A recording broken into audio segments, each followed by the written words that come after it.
जनता के बीच से जनता की बात, यह है जनता की आवाज।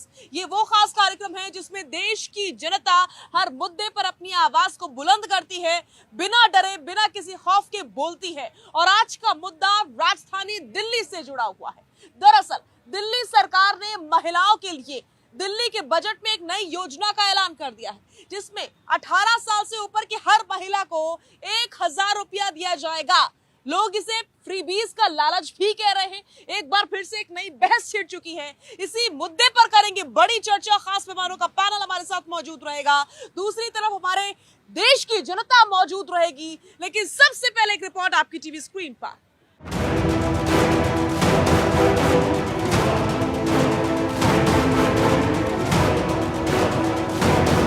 कि दिल्ली की हर महिला को जो 18 साल से ऊपर है उनको 1000 रुपये महीना मुख्यमंत्री महिला सम्मान राशि के तौर पे दी जाए। दिल्ली के लोग हंस रहे हैं। ये पहला बजट नहीं है, ये लगभग 9-10 साल हो गया उनको बजट देते हुए। आम आदमी पार्टी राम राज्य की जो परिकल्पना है, जो राम राज्य में क्या काम होने चाहिए, उनकी बातें कर रही है। लेकिन एक सरकार जो सर से लेके पांव तक भ्रष्टाचार में डूबी हुई है, उसको राम राज्य का बजट पेश करने वाली बात शायद शोभा नहीं देती। और हम चाहे कितना ही संघर्ष सड़क पे करना पड़े, इस योजना को जिसको विधानसभा ने पास किया है उसको हम लेके आएंगे।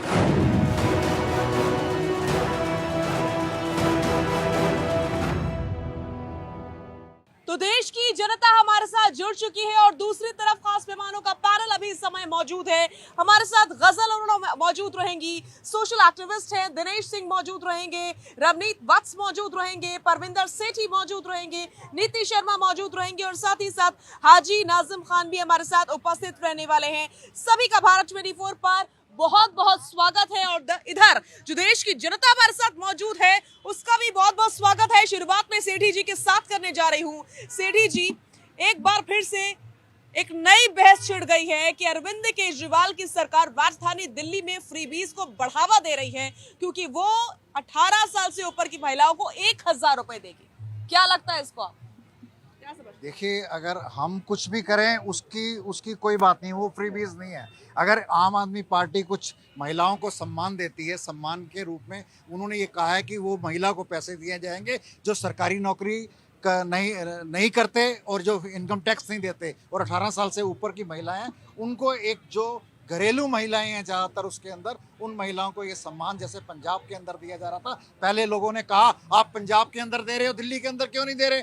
आपको हर बात में दिक्कत है। अगर आज वो महिलाओं को सम्मान दे रहे हैं तो इसमें फ्रीबीज की क्या बात है? अगर आज का जो दिल्ली का बजट है वो पूरे देश के अंदर प्रॉफिट में जाने वाला बजट है। उसके अंदर उन्होंने एजुकेशन के अंदर 16,000 करोड़ का, हेल्थ के अंदर 6,000 करोड़ का, कच्ची कॉलोनियों के अंदर, जब कच्ची कॉलोनियों के नाम के ऊपर लोग राजनीति करते थे और चुनाव के बाद उनको छोड़ देते थे, वहाँ के लोग पानी के लिए, बिजली के लिए और सीवेज सिस्टम के लिए तरसते थे। वहाँ पे युद्ध स्तर के ऊपर काम हुआ है। कच्ची कॉलोनियों के लिए, बसों के लिए उन्होंने 902 करोड़ रुपए का जो बजट है 2025 में 10,000 बसें दिल्ली के अंदर आ गई। पहले दिल्ली में पानी मुफ्त है, फ्री ले लीजिए, बिजली मुफ्त है, फ्री ले लीजिए, बस का सफर है, फ्री ले लीजिए, अब 1000 रुपया फ्री ले लीजिए। इसको फ्रीबीज नहीं कहते हैं, क्या कहते हैं? एक बात बताइए ना, इसको बोलते हैं सोशल सिक्योरिटी। अगर आप दिल्ली की जनता के लिए कोई काम करते हैं, दिल्ली की सरकार का फर्ज है। अगर गरीब आदमी के लिए वो उनका ख्याल रखती है, उनको फ्री बिजली देती है, फ्री पानी देती है, तो उनको एक सपोर्ट सिस्टम मिलता है दिल्ली की सरकार को। जो दिल्ली की सरकार, दिल्ली की जनता का टैक्स का पैसा है वो सही जगह पे इस्तेमाल हो रहा है, वो रिश्वतों में या दूसरे कामों में या उसका भ्रष्टाचार नहीं हो रहा। ठीक है, बड़ी बात। रमनीत जी प्लीज थोड़ा सा आगे आइए और समझना चाह रही हूँ कि क्या सेठी जी की बात से आप 100% सहमत हैं या फिर नहीं? बिल्कुल सहमत नहीं हो सकते। सबसे पहली बात है कि दिल्ली का जो बजट आया है तो मूलभूत आवश्यकताएं हैं, जैसे सड़क है, बिजली है, पानी है, स्वास्थ्य है। अभी मूलभूत आवश्यकताओं को पूरा यदि इन्होंने किया होता तो शायद मुझे लगता है कि जो 78,800 करोड़ का पिछला जो बजट था दिल्ली सरकार का, उसमें से 49 ऐसे विभाग हैं जहाँ पे 50% भी खर्च नहीं हुआ है अभी तक। 8 ऐसे विभाग भी हैं जहाँ पे 10% मात्र दिल्ली का जो बजट है उसमें खर्च हुआ है। तो 127 में से 49 विभाग और प्लस 8 विभाग जोड़ लीजिए, तो इन विभागों में जितना आपका बजट है उतना खर्च भी नहीं हुआ। तो सीडी जी कह तो रहे अब हम महिलाओं पर खर्च करेंगे, क्या समस्या तो है? पिछली बजट में तो इन्होंने किया नहीं। इस बार का जो बजट है 76,000 करोड़ का बजट इनका है इस साल का। तो हम कैसे आंकड़ा लगाएं? मापदंड 76,000 करोड़ ही तो मैंने कहा। मापदंड कैसे नापा जा सके कि इस बार भी खर्च किया जाएगा? सिर्फ आप लॉलीपॉप पकड़ा देंगे महिलाओं के लिए। आप कह रहे हैं कि 1,000 रुपया दिया जाएगा महिलाओं के लिए, जैसा कि जो लाडली बहना योजना है मध्य प्रदेश में जो लागू किया गया था, उसी को आपने फॉलो करने का काम तो आपको तारीफ करनी चाहिए। ये भी क्रेडिट आपको, ये क्रेडिट इनको हम थोड़ी देंगे। या तो हम शिवराज सिंह सरकार को देंगे या फिर से हम मोदी जी अगर को। अपने राज्य में कर रहे हैं जहाँ पर उनकी सरकार है, कम से कम वहाँ वो कर रहे हैं कोशिश, तो तारीफ तो कीजिए। साजिया जी, ये तारीफ के काबिल ये नहीं है। मोदी सरकार को ही हम देंगे, फिर से केंद्र की सरकार को ही देंगे। घुमा फिरा करके कान इधर से पकड़िए चाहे इधर से पकड़िए, लेकिन क्रेडिट जाएगा मोदी जी को ही। क्यों जाएगा क्रेडिट? क्योंकि ये जितनी भी आप देखिए फ्री बीज की बात करते हैं, सड़क, बिजली, पानी। आज मैं विश्वास नगर की बात करता हूँ, कल की बात करता हूँ, वहाँ पे बिजली नहीं थी। आपने वायदे किए थे ना भाई, वायदे तो ये भी किए थे कि 500 स्कूल बनाएंगे, विश्वविद्यालय। दीपावली से लेकर के यूनिवर्सिटी में, दिल्ली के विश्वविद्यालय में अभी तक वेतन नहीं मिला है उनको। उनके परिवार के ऊपर क्या बीती होगी? और किस तरह का आप बात करते हैं? 76,000 करोड़ का बजट है। अरे पिछला भी तो बजट था आपका 78,000। ठीक है, गजल अरोड़ा हमारे साथ मौजूद है, प्लीज थोड़ा सा आगे आइए। बता रहे हैं रमनीत जी कि बहुत सारे ऐसे विभाग हैं जहां पर पैसा जाना चाहिए, दिया जाना था, वेतन नहीं पहुंचा है, और अब एक नए फ्रीबीज की बात शुरू हो चुकी है। कितना सही है ये? एक महिला की नजर से आप इसे कैसे देखती हैं? देखिए, पहले तो मैं इसको फ्रीबीज कहूंगी नहीं। अगर देखिए 76,000 करोड़ में से 16,000 करोड़ एजुकेशन को दे दिया, फिर उसके साथ में हमें ये बोल रहे हैं कि 1,000 महिलाओं को पर मंथ 18 साल से जो ऊपर है उनको देंगे। लेकिन बात इतनी सी है, उनका हक है, उनको मिलना चाहिए। सही बात है कि 76,000 करोड़ में, बिल्कुल सही बात है, मिलता नहीं है तो वही तो देखेंगे ना। उन्होंने दिया है, पर वो 1,000 लेने के लिए कितना टाइम लगेगा? सबसे पहली बात तो यही है, कितने फॉर्म फिल करने पड़ेंगे, कितने धक्के खाने पड़ेंगे अलग अलग जगहों पे ताकि वो 1,000 ले सके, फिर उनके बैंक अकाउंट बनेंगे, हर चीज होगी। लेकिन उसमें 16,000 करोड़ की हम बात क्यों नहीं करते जो एजुकेशन पे? वो भी तो, उसकी बात भी तो नहीं हो रही है। फ्रीबीज कुछ नहीं है, हमारा ही पैसा, जनता का पैसा जनता को बांटा जा रहा है। बट बात यह है कि घुमा के बांटा जा रहा है, पर दिया जाएगा कि नहीं, ये क्वेश्चन की बात है। तो इस काम के लिए दिल्ली सरकार की सराहना होनी चाहिए या फिर नहीं होनी चाहिए इस फैसले के लिए? देखिए, आप ये मत भूलिए, लोकसभा के इलेक्शंस आने वाले हैं, तो कुछ तो नया दिखाना पड़ेगा। तो दिल्ली सरकार की सराहना तब होगी जब ये मिलेंगे। अगर अभी तो दिखाया जा रहा है, वही बातें करने से नहीं होगा, काम करके दिखाना चाहिए। बहुत शुक्रिया हाजी नाजिम, तारीफ करेंगे आप दिल्ली की केजरीवाल सरकार की? बड़ा फैसला महिलाओं के लिए लिया। हाँ साजिया जी, देखिए मैं तो तारीफ हर उस इंसान की करूंगा जो हमारे देश हित के लिए फैसला लेता है। और देखिए जिस तरीके से महिलाओं के सम्मान की बात करी गई, बहुत अच्छा फैसला। 1,000 बहुत होता है, लेकिन जिस तरीके से अभी मेरे भाई ये कह रहे थे कि मोदी जी को श्रेय देना चाहिए, अरे सुन लीजिए, मैं मोदी जी को श्रेय दूंगा। अरे सुन तो लीजिए भाई, हाजी नाजिम जब कहता है तो आप लोगों के पेटों में दर्द हो जाता है। अरे सुन लीजिए, मोदी जी ने 80 करोड़ को राशन देते हैं, तो ये बताइए 80 करोड़ तो भिखारी बनने, लेकिन यहाँ 1,000 अगर महिलाओं को अगर पैसा मिलेगा तो उसके काम काज में आएगा, रसोई में आएगा। महिलाओं को क्या चाहिए? रसोई अच्छी चाहिए। और मैं ये कहता हूँ कि जिस तरीके से दिल्ली सरकार ने जो बजट पेश करा, काश अगर ये बजट अगर केंद्र सरकार देती तो आज हमारी बहन बेटियां, महिला जो बहुत अच्छे स्तर पर आगे बढ़ती। अच्छा, ठीक है। नीति जी, आप कितना सहमत नजर आ रही हैं इस फैसले से, जरा बताइए। देखिए, एक महिला के नाते मैं किसी भी प्रकार के प्रलोभन को कभी भी मैं अप्रिशिएट नहीं करूँगी। मैं चाहूँगी कि महिला को सशक्त बनाया जाए, उनको शिक्षा मुहैया कराई जाए, उनको स्किल डेवलपमेंट के माध्यम से उनके लिए रोजगार की व्यवस्था करी जाए, और उनको सशक्त बना के इकोनॉमी में उनका इक्वल पार्टिसिपेशन होना चाहिए, कि बजाय उनको फ्रीबी के तरह आप उनको एल्योरमेंट, केवल वोट बैंक की पॉलिटिक्स करना चाह रहे हैं कि 50% आबादी को किस प्रकार से लोक लुभावने आप उसको देके, क्योंकि लोकसभा के चुनाव सर पर हैं और साल के एंड तक विधानसभा के भी चुनाव आएंगे, तो उसको टारगेट करके केजरीवाल सरकार केवल एक लालच देने की प्रवृत्ति, क्योंकि उनकी आगे भी रही है, पंजाब में बोला जरूर था लेकिन दिया नहीं गया ऑन ग्राउंड। लेकिन आपको सरकार बनाने के लिए आपको डेवलपमेंट मॉडल, परफॉर्मेंस मॉडल पे आपको फोकस करना है कि फ्री बी के माध्यम से लोगों के टैक्स को इस तरीके से वेस्ट करना है। क्योंकि अंततः अगर केजरीवाल जी का कार्यकाल देखें, आपने डीटीसी का घोटाला किया, आपने शराब का घोटाला किया, शराब के माध्यम से कितनी महिलाओं के घर बर्बाद हुए उसके लिए चिंता नहीं करी, लेकिन घोटाला करके अपना शीश महल बनाया, वो उनके लिए सामर्थ्य का काम किया। दूसरी तरफ आपने दवाइयों का घोटाला किया, नकली दवाइयों से कितनी महिलाओं, कितने परिवार वालों की सेहत वो आपने ताक रख दिया, तब आप कुछ नहीं बोले। नकली आपने मोहल्ला क्लिनिक के आपने टेस्ट कराए, लैब टेस्टिंग से लेके दवाइयों तक आपके डीटीसी के। ऐसे आज अभी मेरे भाई ने बोला किस प्रकार जो महिलाएं, जो पुरुष, जो दिल्ली यूनिवर्सिटी में लेक्चरर्स हैं, प्रोफेसर्स हैं, उनकी आपने तनख्वाहें नहीं दी हैं। आप उनकी बेसिक जो उनका हक है उसको तो आप दे नहीं रहे हो, और इतने बड़े घोटाले करके आप केवल अपनी सियासी रोटी सेकने के लिए, वोट बैंक के लिए दिल्ली की जनता को जो ये अफीम चटा रहे हो फ्रीबी की, उससे दिल्ली की जनता को जागरूक होना चाहिए। क्योंकि दिल्ली में विकास के नाम पर आप देखिए कि किस प्रकार से जो लोग शीला दीक्षित के एसी के लिए बोलते थे, आज खुद शीश महल में रह रहे हैं। ठीक है दिनेश जी, कहा जा रहा है कि ये चुनाव से पहले के लोक लुभावन वायदे हैं, ये फ्रीबी है, ये झूठे वादे हैं, या फिर जैसे भी प्रलोभन है, लेकिन ये ईमानदारी से देशवासियों के लिए किया जाने वाला काम नहीं है। लेकिन दिल्ली वासियों को तो ऐसा नहीं लगता, तभी तो वो बार बार सरकार में बिठा देते हैं केजरीवाल को। देखिए चाचा जी, अभी जैसे कि चुनाव आने वाले हैं 2024 के, तो लोकसभा चुनाव के नाते ये देखिए कुछ भी जो है लोक लुभावन कुछ भी वादे कर देंगे, लेकिन मतलब एक्चुअल जो है ग्राउंड पे क्या वो उतर पाते नहीं उतर पाते, ये देखने की बातें रहेंगी। इस वक्त तो हो सकता है केजरीवाल जी सबको एक BMW देने का वादा कर दें, उसमें कोई दिक्कत नहीं है। पानी का वादा किया गया था कि हर जो दिल्ली वासी है उसको हर महीने जो है 20,000 लीटर पानी दिया जाएगा, लेकिन अभी तक सारी फाइलें से भटकी पड़ी हैं से, और सबके ऊपर नोटिस दिए जा रहे हैं। तो उसके बारे में क्या कहना चाहेंगे? पोर्टेबल वाटर दे नहीं पा रहे हैं, बिजली के बारे में समस्या कुछ ना कुछ खड़ी हो रही है, नाली सीवेज की दिक्कत खड़ी हो रही है। दूसरा देखिए, कान इधर से पकड़े उधर से पकड़े, मतलब कोई सरकार अगर अच्छा काम कर रहे हैं तो उसका स्वागत होना चाहिए, तो उसमें कोई समस्या नहीं है। लेकिन कहीं ना कहीं सिर्फ है कि शगुफा की सिर्फ अगर बात करें तो वो कहीं ना कहीं उचित नहीं है चीज़ें। और दूसरा देखिए, एक चीज़ मैं ये बताना चाहूँगा कि जैसे इन्होंने जो हेल्थ बजट है, हेल्थ एक प्राइमरी इशू है, उसको कहीं भी कम करना उचित नहीं था उसे, उसमें 11% की जो कमी की गई, तो वो क्यों कमी की गई? दूसरा ही कहते हैं कि हमने इसमें बहुत कुछ है बढ़ोतरी करके और शिक्षा का बजट जो है बढ़ा करके काफ़ी कुछ किया है, लेकिन शिक्षा का बजट अगर इतना अगर अच्छा है और इतनी अगर स्कूल एजुकेशन पॉलिसी इनकी अच्छी है, तो उसके बाद में ड्रॉप आउट जो है वो क्यों बढ़ रहे हैं इतना, और ये लेक्चर व्यवस्था इतनी खराब क्यों होती जा रही है? तो इस तरीके से और अन्य बहुत सारी चीज़ें, कुछ भी जैसी चीज़ें अगर है, अगर लोक लुभावन वादे करते हैं तो उनको कार्यान्वित करने की जो है क्षमता भी रखें।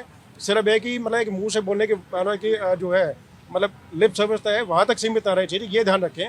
तो यही चीजें कि सिर्फ है कि लोक लुभावन वादों के नाते और कुछ करके ना करके सिर्फ जो जनता की, आपकी नजर में भी ये लोक लुभावन वादे हैं, लेकिन राजधानी दिल्ली में जो लोग रहते हैं, दिल्ली वासी जो है, हालांकि बाहर से आए हुए लोग भी हैं यहाँ पर, तो वो क्या सोचते हैं इस मुद्दे को लेकर के, वो क्या कहना चाहते हैं, उनसे भी जान लेते हैं।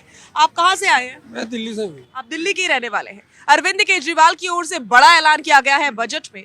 ये कहा गया है कि दिल्ली की हर 18 साल से ऊपर की महिला को 1,000 रुपए प्रति माह दिया जाएगा।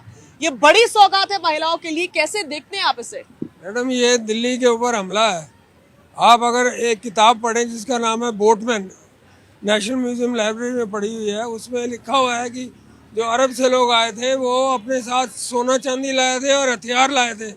जो सोना चांदी से खरीदा जा सका उसको खरीद लिया, जो नहीं खरीदा जा सका उसके ऊपर हमला किया अपने हथियारों से।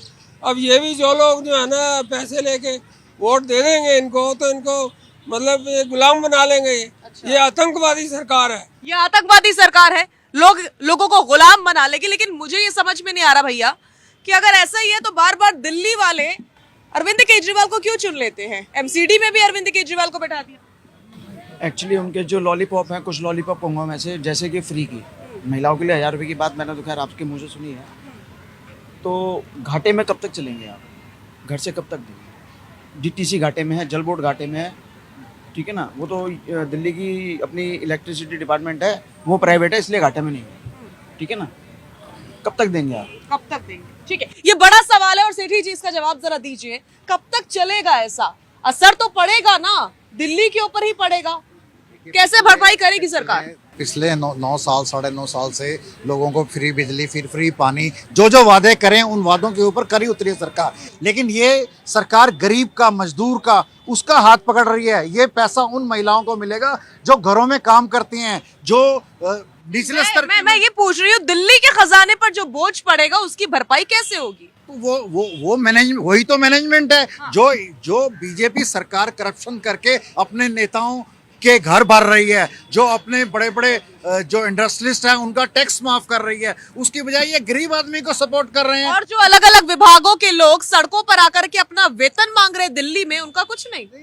नहीं, उनका भी बिल्कुल है। जो कुछ समस्याएं ये कह रहे हैं, उनके पीछे कुछ टेक्निकल रीजंस हो सकती हैं कि जिस प्रकार से अगर सेंट्रल सरकार इनसे सौतेला व्यवहार करती है, जैसे पहले जो सेंट्रल सरकार का बजट, मैं उन विभागों की बात कर रही हूँ जो दिल्ली सरकार के अंडर आते हैं। वो लोग सड़कों पर बैठते हैं, प्रदर्शन करते हैं अपने वेतन को लेकर के, उनका वेतन नहीं मिलता। इधर फ्रीबीज की बात शुरू हो गई, ऐसा क्यों? सब लोगों को वेतन मिलता है, कुछ जगहों पे नहीं मिला, उनकी टेक्निकल रीजंस हैं, वो सरकार इसका जवाब दे सकती है। लेकिन सब लोगों को समय के ऊपर सैलरी मिल रही है। कुछ जगहों की जो बात है उसके ऊपर सरकार जवाब देगी। लेकिन आप इस बात को देखिए कि गरीब आदमी का हाथ पकड़ रही है, अमीरों से डोनेशन लेके उनके टैक्स माफ नहीं कर रही। जो मजदूर है, जो गरीब है, जो पिछड़ा है, उन महिलाओं को सपोर्ट कर रही है। जो हाउसवाइफ्स हैं, जो पढ़ी लिखी महिलाएं हैं, जो टैक्स दे रही हैं, जो सरकारी नौकरी कर रही हैं, उनको ये पेंशन नहीं मिलने वाली। ये उन लोगों को पेंशन मिलने वाली है जिन लोगों को 1,000 रुपए में वो महिला अपने,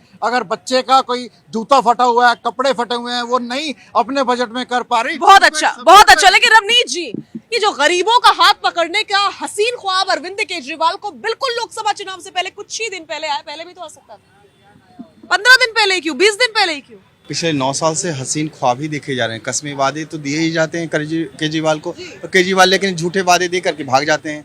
उसके बाद देखिए, इन्होंने कहा कि दिल्ली की जनता का हम ध्यान रखें। दिल्ली की जनता में बिहार की जनता भी है। बिहारी जो रहते हैं वहाँ, वो भी तो दिल्ली की जनता कहलाएंगे कि नहीं कहलाएंगे? उनके लिए क्या कहते हैं अरविंद केजरीवाल जी कि 500 रुपया लेकर के आते हैं यहाँ पे दिल्ली के अस्पताल में इलाज कराने के लिए। तो बिहारियों का अपमान करते हैं ये, हमने देखा है। अभी देखिए, बात करते हैं कि अभी जो पानी, दिल्ली आपने देखा कि जिस तरह से सड़क में पानी हो गई थी। आप शिक्षा के नाम पे एक पहला ऐसा शिक्षा मंत्री हमने देखा कि शराब घोटाले का आरोपी कहलाता है।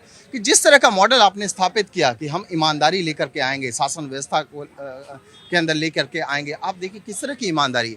आपके आम आदमी पार्टी के देखा, संजय सिंह देखिए वो जेल में है, सत्येंद्र जैन वो जेल में है, मनीष सिसोदिया वो जेल में। 6 बार ईडी का संबंध खुद अरविंद केजरीवाल के ऊपर आ गया है। तो ये सारी की सारी चीज़ें जो दिखा रही है कि जो आप जिस तरह के वायदे आपने कट्टर ईमानदार के रूप में जो स्वर्ग से अवतरण हुआ था अरविंद केजरीवाल जी का, वो बिल्कुल कतई नहीं है। और फिर बात करते हैं कि फिर से हम बजट की बात करते हैं। आप बजट में आपने, जैसे कि मैंने कहा कि इसके पहले दिल्ली के जितने भी कर्मचारी हैं, एमसीडी के कर्मचारी की बात करता हूँ, उसको वेतन नहीं मिला। आंगनवाड़ी की जो महिला है उसको वेतन नहीं मिला है, वो सड़कों के ऊपर है। फिर आप बात करते हैं, फिर आपकी सरकार थी एमसीडी, इसका मतलब क्या?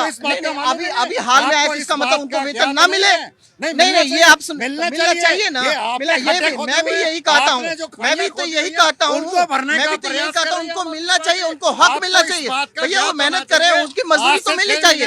लेकिन आप जो कहते हैं कि हम मजदूरों की सरकार है, ये गरीबों की सरकार है, ये झूठी दलीलें देना बंद कर दें। यही चीजें इनके जो अलायंस वाले हैं, लालू यादव जो अपने आप को गरीबों का मसीहा कहते थे, आज परिवारवाद के ऊपर चोट लगा तो देखिए आप किस तरह से मोदी जी को गाली दे रहे हैं। वो तो जिस तरह का ये इंडिया अलायंस वाले, चाहे अरविंद केजरीवाल, ये जो देखिए सारे के सारे झोल पैदा कर रहे हैं। ठीक है जी नाजिम, ये बताइए कि फैसला बहुत अच्छा, आपने कुछ देर पहले तारीफ भी करी, तारीफों में कसीदे पढ़ दिए, लेकिन मुझे ये बताइए कि अचानक से ये फैसला इलेक्शन से ठीक पहले क्यों लिया गया है? देखिए साजिया जी, हमेशा इलेक्शन से पहले जो अगर भाजपा सरकार कोई भी फैसला लेती है तो वो दिखाई नहीं देता। अब जैसे ये देख लीजिए, नहीं, दिल्ली सरकार का दिखाई दिया है और उसी पर सवाल पूछा है, भाजपा सरकार पर सवाल ही नहीं है। सुन तो लीजिए, मैंने तो अभी कहा। अब ये बताइए, भारत के अंदर लोकतांत्रिक देश होने के बावजूद लोकतंत्र के अंदर जनता जनार्दन द्वारा जो सरकार चुनी जाती है, वहां उस सरकार को तो आतंकवादी सरकार कह देते हैं। अब मैं पूछना चाहता हूं, आतंकवादी में आतंकवादी सरकार में फर्क नहीं होता,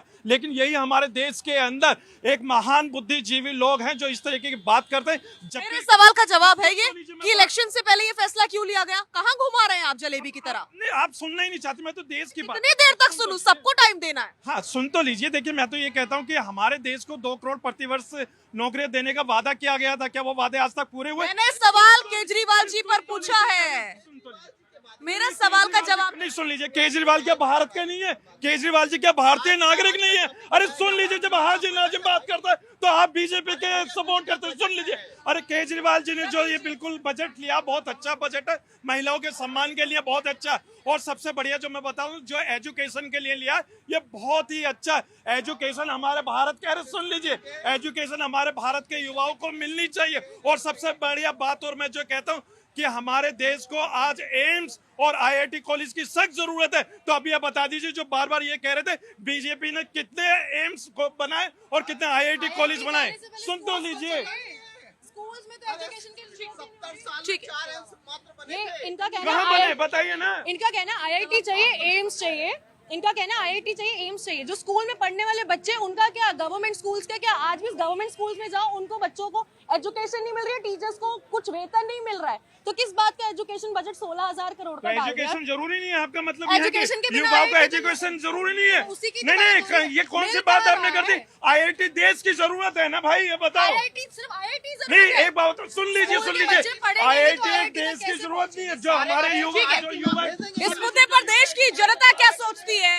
इस मुद्दे पर देश की जनता क्या सोचती है, क्या कहना चाह रही है, जान लेते हैं। यहाँ पर इधर आते हैं, बोलिए। देखो, ये केजरीवाल जी की बुराई कर रहे हैं और ये केजरीवाल जी को गुरु मानते हैं अपना। क्यों मानते हैं? क्योंकि एमपी में दे रहे हैं, ये केजरीवाल की तरह रेवड़ियां बांट रहे हैं। 1,000 रुपए महिला को दे रहे हैं। बाकी देश की महिलाएं क्या महिलाएं नहीं है क्या? लाडली वो तो कह रहे हैं, नहीं, वो तो कह रहे हैं केजरीवाल जी उनकी कॉपी कर रहे हैं। सिलेंडर क्यों दे रहे हो? केजरीवाल की राह पे चल रहे हो ना। वो कह रहे हैं केजरीवाल उनकी राह पर चल रहे हैं। अरे गुरु मानते हैं केजरीवाल को, जब ही तो 1,000 रुपए महिलाओं को दे रहे हैं। बाकी देश की महिलाएं क्या महिलाएं नहीं है क्या? 500 रुपए में सिलेंडर दे रहे हो और 1,000 रुपए दे रहे हो, तो हर देश में हर जगह दो ना। बाकी देश की महिलाएं लाडली बहना नहीं है क्या? है खाली एमपी की महिलाएं और राजस्थान की महिलाओं को 500 रुपए। ठीक है, ठीक है, ठीक है, ठीक है। बनाते हैं केजरीवाल को। देश में फ्री कुछ लोगों को लूट करके, केवल एक आडंबर कर करके देश को नहीं चलाया जा सकता। तुम आज जो है खालिस्तान के समर्थक होकर के तुम दिल्ली में राज कर सकते हो? तुम कैसे कर सकते हो? जिस कांग्रेस का तुमने विरोध किया था, आज उसी के साथ झूला झूल रहे हो। यह देश है। तुम्हें देश प्रेम क्या है? नौटंकीबाज हो तुम्हें। सारे दुनिया में खाली तुम्हारे पैसे से लोग चल रहे हैं। तुम्हें यह देखना चाहिए कि देश प्रथम है। तुम देश के लिए काम कर रहे हो। तुम लोगों को रेवड़ियां क्यों बांटना चाह रहे हो भैया? ठीक, रेवड़ियां क्यों बांटना चाह रहे हो? मैं रेवड़ी के बारे में तो कहूँ नहीं। हमारे जो सरदार जी है, ये जरा केजरीवाल को बोले, वहाँ पर इतना नशे में इतना बुरा हाल हुआ पड़ा है। वहाँ पे बच्चे बच्चियाँ जवान मर रहे हैं। पंजाब में खालिस्तान लेके क्या करोगे? जब बच्चे ही नहीं रहेंगे तो न तो युवा ही नहीं रहेंगे तो खालिस्तान लेके क्या करोगे? बताओ, इतना बर्बाद हो चुका नशे में, इतना बर्बाद। ये दिल्ली को बर्बाद करने पर कहते हैं सेंट्रल गवर्नमेंट ने रोक लिया इनको। इनकी जो है ना, फेल नहीं हुई सरकार, फेल नहीं हुई। जब ऐसा है, वो मैडम मैं ये भाई साहब बात कर रहे हैं जो केजरीवाल जी की 17 से ओल्ड एज पेंशन बंद है और अभी 24 शुरू हो गया है। 60-60 के बाद जो है पेंशन बंद है। हाईकोर्ट ने भी ऑर्डर दिया है। 6 साल हो गए, अभी तक कहीं भी किसी भी ओल्ड एज को पेंशन लागू नहीं हो रही है। क्या किया जाए? कौन सी किसे बोलेंगे बताइए? पूरा ऑल ओवर इंडिया के स्टेट में कहीं भी नहीं है, केवल दिल्ली में बंद है। सेठी जी, आप जवाब देंगे प्लीज, प्लीज। मैंने सुना नहीं, मुझे दोबारा से सवाल ले लेते हैं, बोलिए। ये कह रहा था आपसे सर कि अभी जो ओल्ड एज पेंशन का है, दिल्ली में 17 से बंद है और भी 24 शुरू हो गया है। अब 6 साल हो गए हैं और वो मिल नहीं रही है, जबकि हाईकोर्ट ने भी डिसीजन दिए हुए 8 महीने हो गए। केजरीवाल सरकार इस मुद्दे पर क्यों सोई हुई है, जनता ये जानना चाह रही है। नहीं, देखिए, मैं सरकार में नहीं हूँ, ना मैं बीजेपी से हूँ, लेकिन ओल्ड एज पेंशन का भी प्रावधान है, उसके लिए भी बजट सैंक्शन है। और आप इस बात को, अभी मेरे भाई वो बैठे खालिस्तान की बात कर रहे थे, उनको शर्म आनी चाहिए कि किस व्यक्ति ने खालिस्तान की बात करी है। देश के अंदर किस व्यक्ति ने खालिस्तान की बात करी है? आप लोगों ने किसानों को खालिस्तानी बोला है और भारत सरकार उनसे बात कर रही है। अभी जो बीजेपी के जो सुनील जाखड़ हैं, उन्होंने कहा किसानों की सारी मांगे पूरी होनी चाहिए और मुझे लगता है कि चुनाव से पहले किसानों की मांगे पूरी होंगी। वो अगर आप अपने अमीर दोस्तों को रेवड़ियां बांटने का काम करते हैं, ये तो गरीब आदमी का हाथ पकड़ रहे हैं, इसमें भी आपको एतराज है? अगर आपको किसी और को, जैसे इन्होंने भ्रष्टाचार करके और लोगों से पैसा लेके, ये बताएं इनके पास इतना पैसा कहाँ से आया? ये अपने अकाउंट्स क्लियर करें ना। इनको फंडिंग कहाँ से हो रही है भारतीय जनता पार्टी को, जो इतने बड़े बड़े महलों की तरह इन्होंने ऑफिस बना रखे हैं। अगर आम आदमी पार्टी जनता का जो 76,000 करोड़ का बजट आज 10वां बजट पेश हुआ है, उसके अंदर चाहे फ्लाईओवर्स की बात हो, चाहे कच्ची कॉलोनियों की बात हो, चाहे एजुकेशन की बात हो, चाहे हेल्थ की बात हो, जितने भी बातें हुई हैं वो पब्लिक के लिए हुई हैं, पब्लिक फैसिलिटीज के लिए हुई हैं। और उनको आपने कच्ची कॉलोनियों के नाम से राजनीति करी थी। आपको पता है कच्ची कॉलोनियों में देश की 30% जनता रहती है और उनका क्या हाल था। आज वहाँ पे सड़कें भी हैं, बिजली भी है, पानी भी है, सीवेज सिस्टम भी है, और सभी भी हो रही है। हाँ। आप गरीब आदमी को मारने का काम सभी अवैध कॉलोनियों को अधिकृत कर दिया गया है।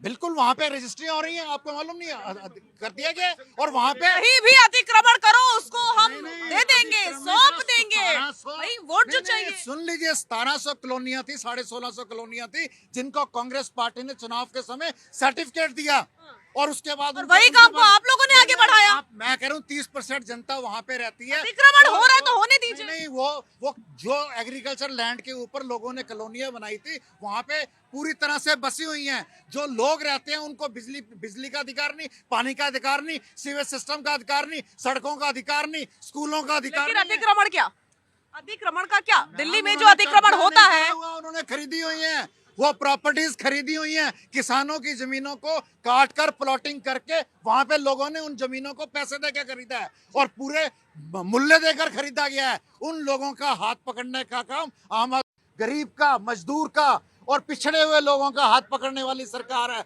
और ठीक है, सेठी। जैसे इन्होंने बताया कि बातचीत हुई तो बातचीत जरूरी, लेकिन कार्य नहीं हुआ उस तरीके से। दूसरा देखिए, जैसे कि दूसरा देखिए दिल्ली सरकार जो है उसके बड़े जितने मंत्री सबके सब जेल में क्यों है, और कितने इन्होंने एजुकेशन जैसे इंस्टीट्यूशन है कितने इन्होंने बनाया, क्या क्या नहीं किया, और मतलब कि बच्चों के लिए क्या इन्होंने कार्य किया है, बच्चों के लिए कार्य किया तो ड्रॉप आउट क्यों बढ़ रहे हैं। दूसरा देखिए, दो मुख्य बातें हैं इस बजट की कि एक तो सबसे बड़े किसानों के लिए इन्होंने क्या किया, किसानों के लिए कोई प्रावधान इसमें रखा नहीं गया। दूसरा जो हेल्थ केयर का जो बजट था उसमें 11% की कटौती क्यों गई है, जबकि देखिए हेल्थ केयर जो है बेसिक चीज़ है, उसको अगर कम करेंगे तो दिल्ली का स्वास्थ्य है उसकी देखरेख कौन करेगा। केजरीवाल जी उनको तो जब मेडिटेशन जाने के लिए अगर जाना होगा तो पंजाब चले जाएंगे, ऐसे कहीं और चले जाएंगे। लेकिन अगर दिल्ली का जो अगर कोई बच्चा बीमार होगा या कोई युवा बीमार होगा या महिला बीमार होगा तो उसको देखने वाला कौन होगा उसे। तो देखने की सिर्फ बातचीत ये है कि जो यहाँ का बजट समावेशी जो है वो नजर नहीं आता, सिर्फ बातें करने की सिर्फ बातें हैं और इसके अलावा कुछ चीज़ नजर नहीं आती जाती। ठीक है नीति जी, कहा जा रहा है कि सिर्फ बातें होती हैं, काम नहीं होता है धरातल पर। मोहल्ला क्लिनिक की तस्वीर देख लीजिए, बातें बड़ी बड़ी होती हैं लेकिन जब जाते हैं तो ऐसा लगता है पता नहीं कहाँ पर आ गए। देखिए, जो लोग दावा करते थे कि हम कट्टर ईमानदार हैं, वो कट्टर भ्रष्टाचारी, कट्टर प्रचार मंत्री रह चुके हैं और यथा नेता तथा प्रवक्ता। पूछेंगे जापान, जाएंगे चीन। आप सोचिए कि जिस प्रकार दिल्ली को ठगा गया, आज अरविंद केजरीवाल 8वें सम्मन से भी भाग रहे हैं। ये बोलते लोकतंत्र की हत्या हो गई, तो लोकतंत्र की हत्या तो सबसे बड़े जो चीफ मिनिस्टर होने के बावजूद अगर आप न्यायालय और ईडी की प्रक्रिया का समर्थन नहीं करते हैं, उसको सपोर्ट नहीं करते हैं, तो लोकतंत्र की हत्या वास्तविकता में कर कौन रहा है। और अगर किसी के पास इतनी पावर थी तो आपकी हिम्मत कैसे हुई कि आप एक बार सम्मान इतनी बार आप उसको डिनाई कर सकते हैं। और अगर आप अपने बाकी नेताओं के साथ जेन्युइन थे तो मनीष सिसोदिया का क्यों सम्मान आपने कैंसिल नहीं किया। आज आपके आधे नेता कोर्ट के चक्कर लगा रहे हैं, उनको ना बेल मिल रही है। आप क्योंकि आपके हाथ जो है भ्रष्टाचार में, ये मैं बार बार बोल रही हूँ कि दिल्ली की जनता को सजग होना चाहिए कि आपको फ्रीबी की अफीम दे दी है। आप इस चीज को समझिए कि देश का जो इकोनॉमी है वो आप सबके टैक्स से चलता है। किस प्रकार टैक्स पेयर के पैसे को आपको अफीम की तरह चटाया जाए फ्री में, और उसके बाद सत्ता में बैठ के भ्रष्टाचार का पूरा एक काला वो जाल बिछाया जाए, उसके लिए केजरीवाल सरकार ये काम कर रही है। क्योंकि अगर करना होता तो आपके कोविड के टाइम पर जिस समय दूसरी वेव दिल्ली में थी, हाहाकार मचा हुआ था शाजिया जी, ये इंसान अपने शीश महल बना रहे थे और दिल्ली के लोग ऑक्सीजन से त्राही करके मर रहे थे। अगर इतना दिल्ली का विकास करना होता तो शीश महल की जगह ऑक्सीजन सेंटर बनाते, तो शायद कितने लोग दिल्ली में मौत के मुंह में जाने से बच जाते। अगर आपको दिल्ली की शिक्षा व्यवस्था को करना होता तो आज आप ये फ्री में पैसा बांटने की जगह दिल्ली में नए स्कूल खड़े करते और दिल्ली के बच्चों को शिक्षा देते। अगर आपको शिक्षा में, आपको हेल्थ में काम करना होता, आज हम भारत जो है, जो केंद्र सरकार है, सबसे बड़ी जेनरिक मेडिसिन आपको 90% डिस्काउंट पे आपको जगह जगह मिल रही है जन औषधि केंद्र से। आपको आयुष्मान कार्ड के माध्यम से आपको सुविधाएं मिल रही हैं। लेकिन आपके मोहल्ला क्लिनिक जाके देख लो, वहां पे सिर्फ जिस प्रकार से उसका ठगा किया गया, किस प्रकार से दिल्ली की जनता को बेवकूफ बनाया गया। कोई एक इलाज मुझे यहाँ पे बता दे कि आपको मोहल्ला क्लिनिक में हुआ हो। दवाइयां तक नकली खिलाई गई दिल्ली के लोगों को, दिल्ली की सरकार ने, ताकि दिल्ली के लोग मरते हैं मरे, लेकिन केजरीवाल की सियासी रोटी वो सेकते रहे। और मैं अनुरोध करती हूँ कि जो लोकपाल लाने की बात करते थे, जो अन्ना जी के साथ आते थे, अन्ना जी की लोकपाल की टोपी तो उन्होंने हटा दी, लेकिन अपनी जो भ्रष्टाचार की टोपी है वो सबको पिना कर केवल आपको वोट बैंक की राजनीति के तहत इस्तेमाल किया जा रहा है। अगर यही परफॉर्मेंस दिया होता, दिल्ली का विकास किया होता, दिल्ली के जो एजुकेशन डिपार्टमेंट को टाइम से उनको तनख्वाहें दी गई होती, बार बार केजरीवाल जी की एमसीडी के कर्मचारियों को आप लोगों ने, उनकी विधान परिषद ने उसकी तनख्वाहें रोकी, और आज एमसीडी में आने के बाद भी उनको तनख्वाहें नहीं मिल रही हैं। आज जो सरकारी जो नौकर है वो भी अपनी तनख्वाह के हक से विचलित हो रहा है, लेकिन आप उस पैसे को फ्री में देंगे। और एक चीज और शाजिया जी, फिस्कल डेफिसिट नाम की एक संज्ञा इकोनॉमिक्स में दी जाती है, जो इस फ्रीबी की वजह से जन्म लेती है और उसकी वजह से बेरोजगारी और महंगाई बढ़ती है। इस चीज को सोचने की आवश्यकता। जनता भूल गया केजरीवाल को। अधर्मी अत्याचारी है। सिसोदिया का किसने जेल करवाया? केजरीवाल ने करवाया। क्यों नहीं जाता, अनशन पे बैठता है? क्या कह रहे भैया? 1000 रुपए जो देने को कह रहा है, हर मंथ देगा, कहाँ से लाएगा ये पैसे? फिर घोटाला करेगा ये। आ रही हूँ मैं आपके पास। इधर से क्या कहना चाह रहे हैं आप? मैडम, केजरीवाल जल्दी अंदर जाएगा। एक सीट नहीं आने की दिल्ली में, ना पंजाब में 1-2 सीट आई और कहीं नहीं आने की। हाँ, पूरा सबसे शराब घोटाला केजरीवाल ने का सबसे ज्यादा भ्रष्ट नेता केजरीवाल। हाँ, ठीक है, यहाँ से कौन बोलना चाह रहा है? भाई साहब ने भी, शेट्टी साहब ने बोला कि मोहल्ला क्लिनिक, गोकुलपुरी मेट्रो स्टेशन के नीचे मोहल्ला क्लिनिक है, वहाँ पे कुत्ते सोते हैं, शायद आपको ध्यान ना हो क्योंकि आप तो जा ही जाएंगे। और स्कूल, गोकुलपुरी के अंदर ही स्कूल है, दिल्ली गवर्नमेंट का स्कूल है। एक क्लासरूम 12x12 और बच्चे कितने? 86। सेक्शन कौन सा? ई। 86 बच्चे 12x के कमरे में फर्श पे बैठ के पढ़ते हैं। और क्लास कितना, स्कूल कितना टाइम का? 5 घंटे का, जिसमें लंच भी आता है, अटेंडेंस भी होती है, सारी चीजें। बच्चा पढ़ेगा क्या? पूछे इनसे। बड़ा सवाल। यहाँ से कौन बोल रहा है? बोले जो इतने बार कीड़ा भी खाने में मिलता है, ये नहीं बोले आपने। अरे पहली बात तो इन्होंने इतना झूठ बोल दिया कि सारे देश में केजरीवाल को एक्सेप्ट किया। सारे जहाँ भी केजरीवाल कांग्रेस और पंजाब के, वहाँ इनकी जमानतें जब्त हुई हैं, इनकी जमानतें तक नहीं हुई, और ये कह रहे हैं सारे देश में केजरीवाल की पार्टी चल रही है। सिर्फ 2 राज्य में है आपकी पार्टी, और कहीं आपका कहीं कुछ नहीं। आपने कहा है मैडम, हमारी ये रिक्वेस्ट है कि सीनियर सिटीजन की पेंशन जल्दी से जल्दी शुरू करी जाए। लोग बहुत परेशान है इस पेंशन की वजह से। बहुत रिक्वेस्ट है कि सीनियर सिटीजन की पेंशन इमीडिएटली चालू की जाए। दिल्ली सरकार से ये भी मांग हो रही है यहाँ पर कि सीनियर सिटीजन की जो पेंशन है प्लीज उसको शुरू कर दिया जाए। क्या कहना चाह रहे हैं आप? मैडम, ये पहला मतलब वो चीफ मिनिस्टर है जिसके पास कोई डिपार्टमेंट नहीं है और 3.5 लाख तनख्वाह लेते हैं हर महीने। किस बात की तनख्वाह लेते हैं बताइए? मतलब जो आदमी साइन नहीं करेगा तो वो जेल भी कहाँ से जाएगा? ये भी बड़ा सवाल है जो जनता पूछ रही है। बोलिए। एक बात बताइए, केजरीवाल सरकार ने 1 by 1 फ्री कर दिया, तरह तरह का। जो शिक्षा मंत्री वही शराब मंत्री, और जो शराब मंत्री वही शिक्षा मंत्री। तो कहने का मतलब शिक्षा में घोटाला हुआ कि शराब में घोटाला हुआ? हमको यही बता दीजिए कि किस जुर्म में अभी तक वो बाहर नहीं आ पा रहे हैं। जो शिक्षा मंत्री हैं उनके लिए मैं बोल रहा हूँ।